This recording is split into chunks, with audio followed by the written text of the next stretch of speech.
Dun dun dun dun. Another show bites the dust. Dun dun dun dun.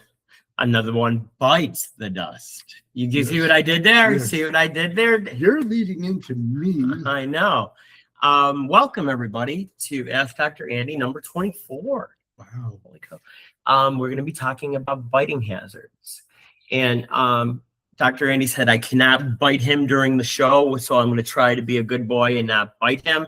But, ever since I turned into a werewolf that one night, I can't help myself. And he's delicious. He's delicious. So all the comments and statements by Eddie Buffalo Werewolf and Dr. Andy are purely for entertainment purposes. And I am going to let Dr. Andy talk about one of his favorite sponsors, and that is Pins and Aces, pinsandaces.com. Take it away, Andy. Pins and Aces has all of your golf equipment and golf apparel. As a non-golfer, I noticed that their apparel is comfortable and it's quiet. It fits. You don't look unusual wearing it off the golf course, but I've got a fairly narrow worldview that way. So you don't want to dress like Al Cervix? I don't know who he is, but you certainly do. I get no respect. I get no respect. Right. I get no respect. Yeah. I like quiet and things that fit well. Well, go Bills. Let's say that first of all. So go to our friends at Pins and Aces. You'll find some really cool stuff. When you put all your merchandise into your buggy or your shopping cart, whatever the hell you want to call it, put in the promo code Buffalo and you will get 21% off. So check them out. So how are you doing there, Dr. Andy? Hey, I'm doing real well. Today I wanted to talk about, the things that bite us routinely in the wild or in our backyards, and the hazards that are there and what's the problem and what to do about it. So one thing I have to say, I love living in Texas. I really do, just because I'm so sick of snow back in Buffalo, New York. But there's a couple things I want to talk about, okay? Snakes. Well, my daughter went to Commerce here, and she got her PhD in psychology. And one of the first years when she was in here up in Texas, it was like in June. And there was a long corridor on the Commerce campus, and it was nothing but spider webs. And she's like, must be early for Halloween. It is so not Halloween. Oh boy. No. And you learn really quickly, it's not a great idea to walk on grass in Texas. Yes. We'll get to those. First, there are basically four big categories of poisonous snakes in the United States, and Texas happens to have all of them. And they're pit vipers, and the ones you usually think about are rattlesnakes, you think about cottonmouths, you think about copperheads, and you think about coral snakes. Well, I'm going to put pause. I like my pause button. I actually got to get a pause button. That'd be cool. We got to get one of those. Okay. But they don't call a sunroof in Texas. They call it a moonroof because during the day you can't open it up because you're going to die from the heat. So I stopped for years when I lived in Buffalo, and until I figured out why I shouldn't do that. I used to do that here in Texas. Well, let me tell you,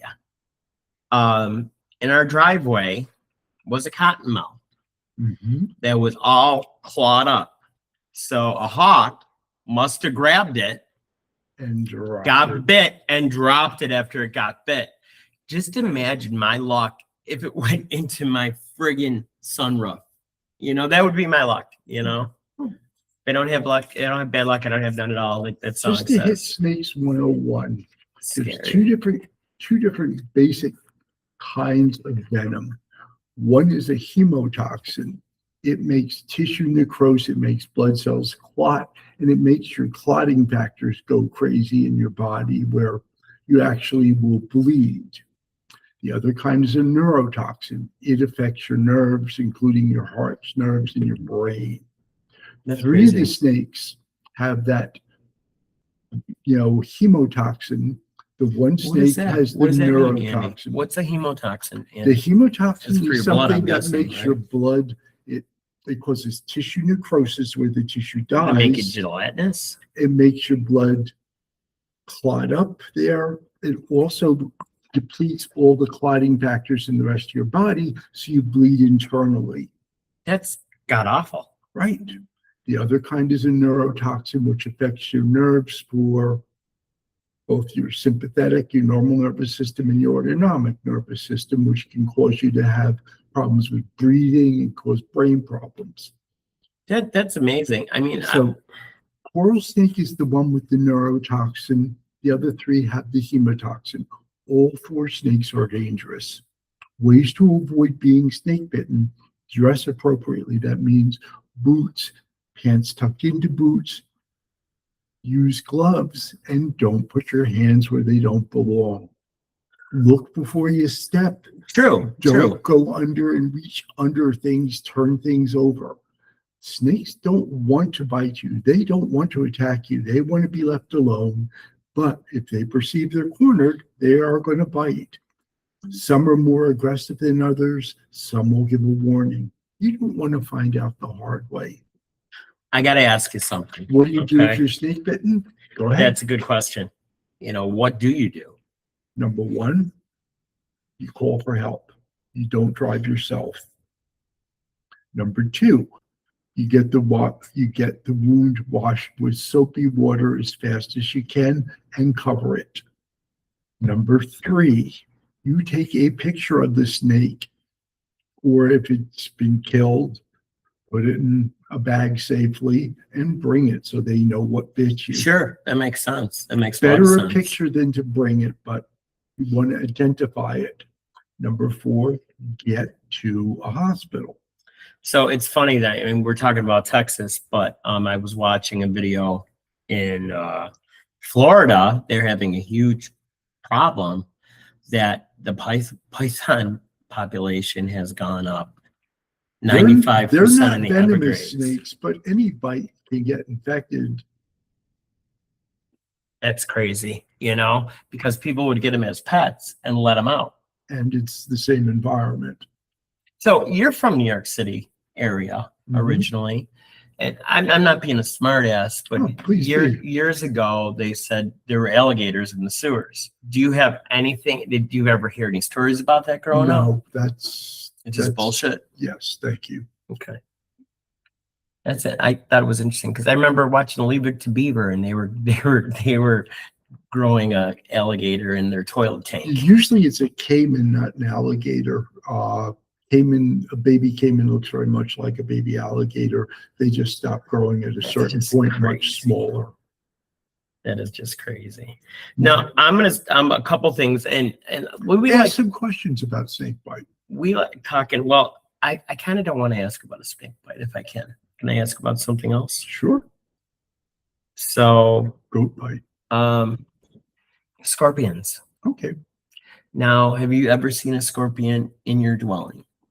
I have not. Well, let me tell you. Before we even started hanging out together, I was in an apartment not too far away from here, and it had all hardwood floors that were very dark. And I thought there was a twig on the ground in my kitchen, and I almost picked up a scorpion. Okay, it's gonna hurt like hell. I've talked to people that have actually been stung by scorpions. You're not going to die right away, but I'd get to the hospital immediately. Yeah, and like Andy said, grab that thing so they know what you have. It's a hemotoxin that they use that causes tissue necrosis, and it's typically in a mature adult not going to be fatal, but it can cause damage to whatever it does envenomate and sting. They do have an anti-venom for some of the scorpion bites, just like with the snake bites, they have some anti-venom. Not every emergency room has it, but they can call and obtain it or get you where you need it. See, what's crazy to me is I thought, you see him like on TV, big scorpions. This is a little itty bitty guy, and he's still going to sting the crap out of you. You know what I mean? So I am super duper allergic to cats. So there was some stray cats, and she had a litter, and I started feeding them. Do you know why? That they eat the scorpions. They eat the scorpions. They don't eat them.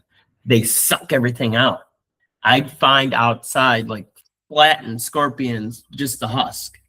How the hell they don't get hurt or stung or anything like that? That's just amazing to me. You didn't know that, did you? Look at that. I know some stuff. Okay. Hey, if I went through it, I know it, right? Yeah. Let's go back to Dr. Andy's snake bites. Hmm. Okay. Now, I remember seeing, I don't know, you always thought snake bites was a big thing when you were Tourniquet younger. is not something you do. You don't cut the thing and try to suck the venom out. Oh, that's a That's a all- fallacy That's from all TV. fallacy. You know? Wash it. Get the person to care. Don't let the person drive, because people will have some central nervous system effects from snakes occasionally, or What if you're by cardiac yourself effects. and there's nobody around? Well, then you And you're best shit get, out of luck. you Yeah. best get on your horse and get going and call for help. That's pretty amazing. Because I remember seeing like in like videos where the snake would go down on like whatever this mesh things, and they would actually milking Oh yeah, they the do. snake to That's how get the they make- toxin out. That's You how they know? make antivenom. That's amazing. Antivenom itself is not a wonderful experience, because a lot of people are very allergic to antivenom. Really? What does it look like if you have allergic reaction to that stuff? Hives? Anaphylaxis and Oh, hives. wow, that's ugly. It's not a good thing. That's ugly. It can be the lady or the tiger, that way. That is bad. And I don't know if anybody's ever had a situation that was life-threatening, but I used to go to a seafood place back in Buffalo, New York, in Williamsville. There are people who have very strong allergies. And we went to there, and it was a po' boy boil where you got everything. You got lobster, you got crawfish, you got everything. Delicious. And we went to a tavern afterwards, and I came out of the bathroom and I said, there's something wrong with my tongue. Yeah. And and that was a really scary it's called thing. angioedema. That's just scary as hell. And it didn't hit me right away. Is that how snake bites are? Or are they a little bit different? Very different. Mhm. Totally different thing. When they bite, their venom causes the tissue they bite to die, and that dead area extends. And that never comes And back? Well, you can have it debrided, and then That's gotta you're hurt like going to hell. grow new tissue, hopefully. It's Kinda not like going to me. look the same. And the venom goes through your lymphatic and your blood system elsewhere, causing your blood with the hemotoxins, causing your blood to clot inadvertently, and you deplete your clotting molecules then, and you'll That's bleed. awful.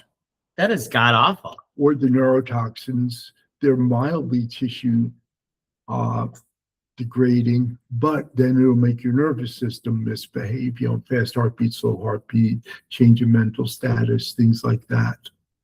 Because I remember when I was a kid, my aunt and uncle had a place off at Lake Okeechobee in Fort Myers, and I almost stepped on a snake that was all curled up along the shore. And it just scares the hell out of you. Not every snake is venomous. You just don't want to find out the hard way. I don't want to know.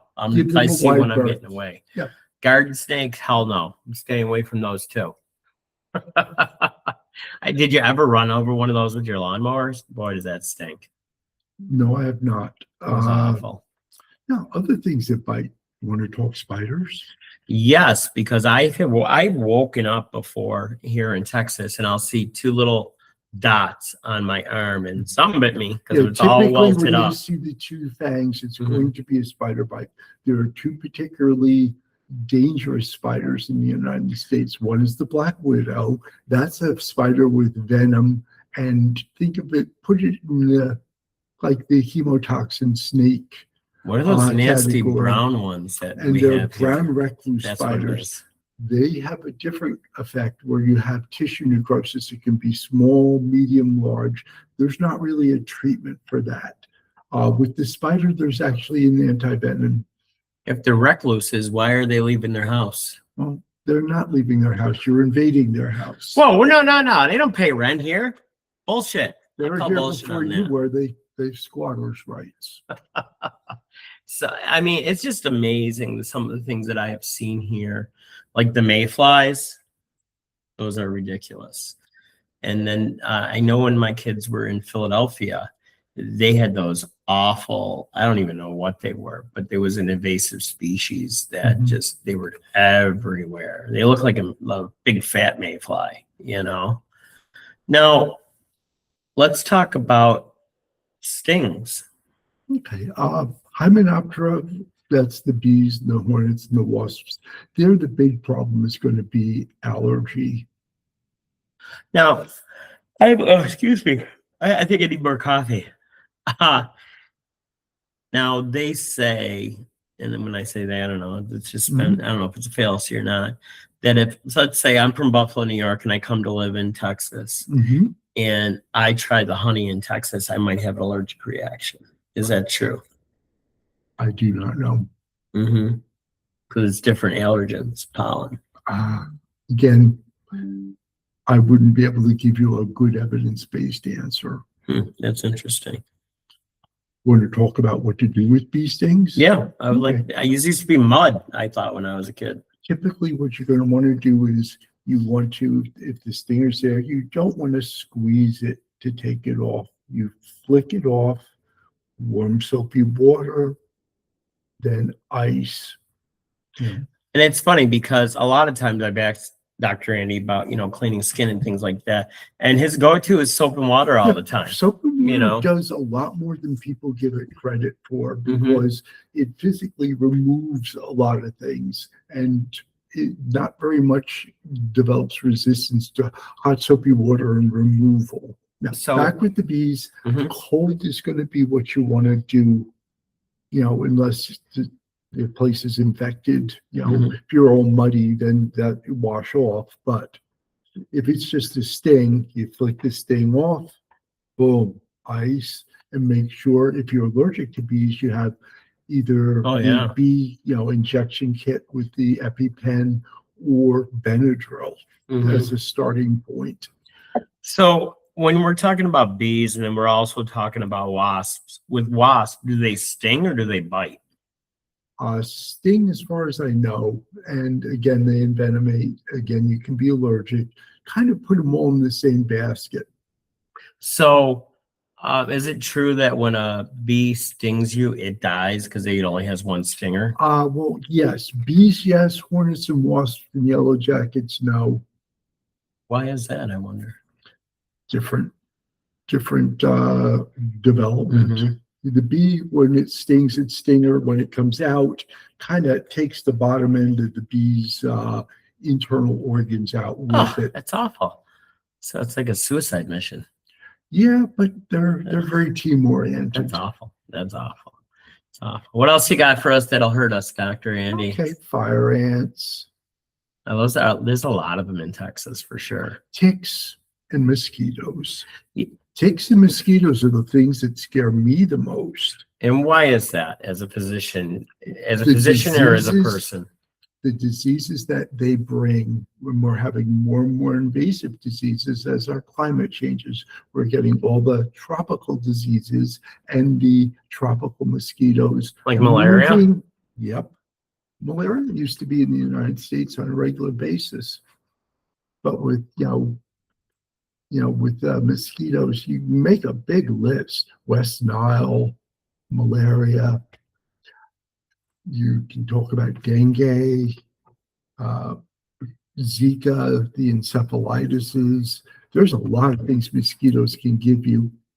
And with ticks, tick-borne illness, you think of Lyme's, Rocky Mountain spotted fever, babesiosis, Q fever, intermittent relapsing tick fever. Let's go into a little bit, because I never really gave Lyme disease a thought until a friend of mine got Lyme disease, and he got very sick. What does it look like when someone contracts Lyme disease, Dr. Andy? Yeah, typically you're going to have a tick bite, and then afterwards you're going to have what looks like a bullseye rash, little red center clearing, little red ring, sometimes clearing into the second ring.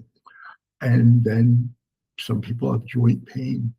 What you do is, when you have the tick bite, get seen by a professional, and they can actually treat you prophylactically if it's a high suspicion What bite. do they give you for Lyme disease? Typically, with an adult, it's going to be doxycycline. Okay.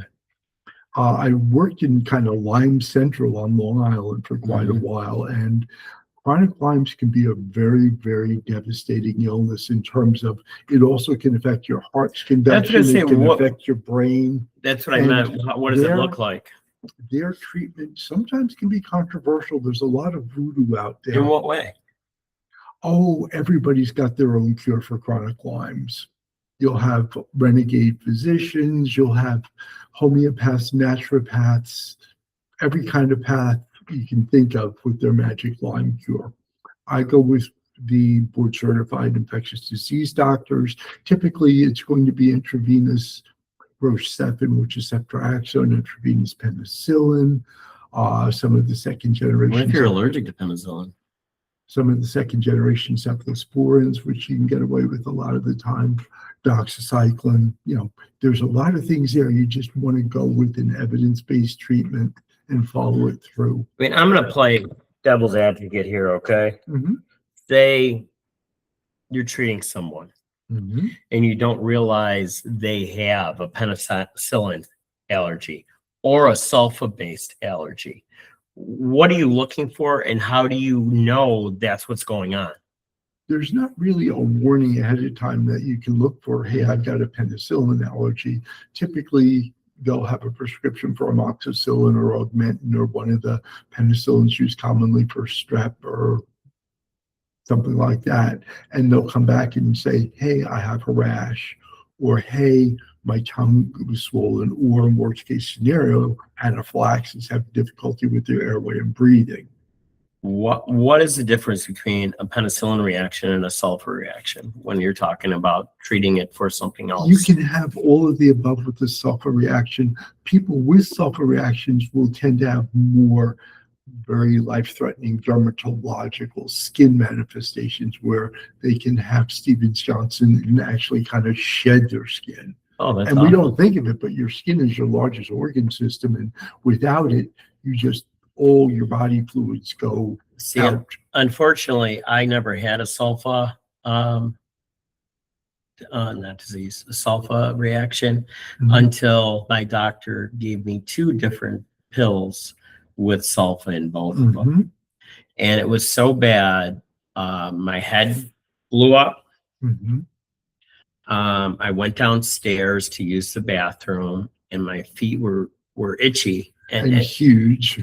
And you know how they have like the metal thing in between like rooms, the threshold?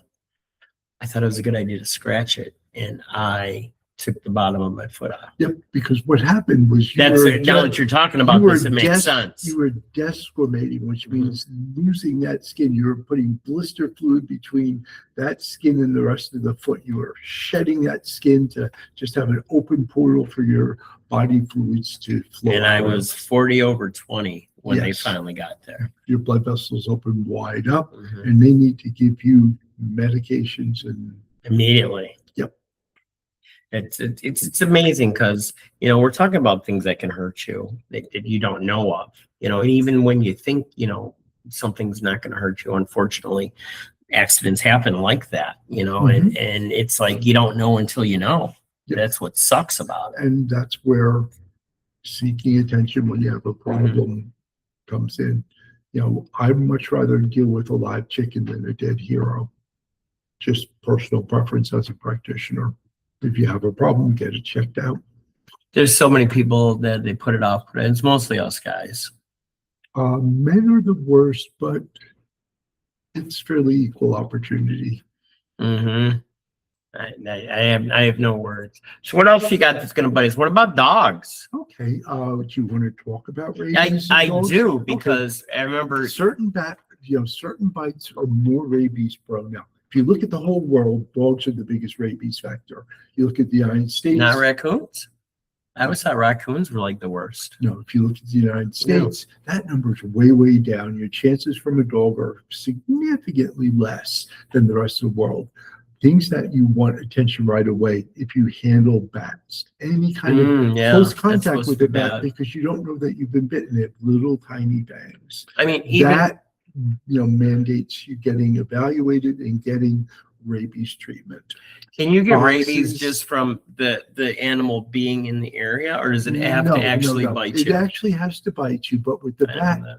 people don't know. They have little tiny teeth and they could just scratch and go and you won't even know it. That's crazy. So That scares the hell out of me. Bat, fox, raccoon are very well-known vectors of rabies. With dogs, the procedure is if you're dog bitten, you find out if the dog has been vaccinated, find out is it feral or wild. The dog needs to be observed. And if the dog has problems, then you need to do the rabies series. I was going to say, let's look at You what that initiate- looks like. You don't initiate the rabies series immediately. If you've got a dog you can observe that looks well. But if you just some stray that bit you and ran away, Then- what does the treatment look like, Andy?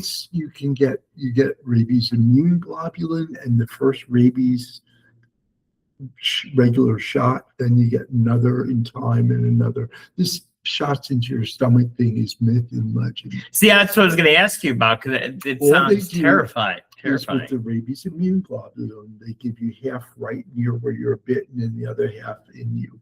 Now, when someone contracts rabies, what are the other symptoms that you're going to be looking at that you have a problem? Rabies is almost universally fatal in humans. 2 people have lived through untreated rabies. That's incredible. I never knew that. All time, and they can't explain Scares the why. hell out of me. Rabies will kill you. And by the time you're having central nervous system symptoms, you're out of luck. What about cats? Can cats carry Cats rabies? can, but they're much less frequent. Much less frequent.